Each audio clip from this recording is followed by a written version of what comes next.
As far as the shows that you're drawn to, I think you have to learn very quickly that you can't make only the shows that you personally would love to watch. I think that you learn quickly that you must make shows for all demographics. And that's a very hard lesson to learn because, there are definitely shows that I'm not interested in, just as there are shows today, even though I'm not a network executive, that I'm not interested in watching. So the fact that, Murphy Brown was a big hit for us while I was there was fantastic. And it was a show I watched every week. I loved Diane English will say to this day that, every week, the day after the show, I would call and say, great show, I loved it. I mean, I hardly ever had any notes or anything to say about that show. I just thought it was great.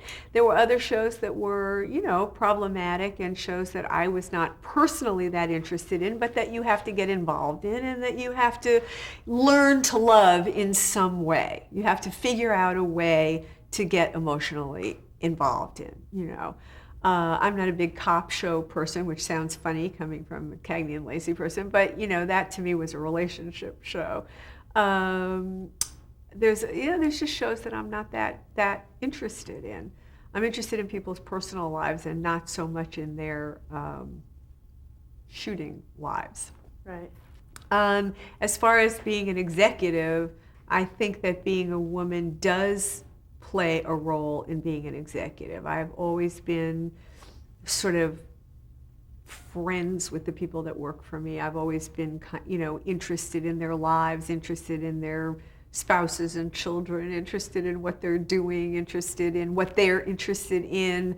I've always been somebody who was very easy about giving up control of certain things. When I was at ABC, I was the first vice president that ever allowed the directors that worked under me to buy scripts in a room so that people knew that meeting with them was not a waste of time. They didn't have to just come and pitch to me. They could actually choose something and buy it.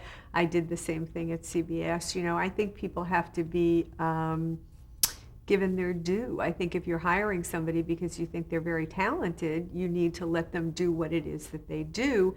And I also think that you have to give them the opportunity in the community to be viewed as important. Otherwise, you have to be in every meeting, and what's the point of that? So things like that.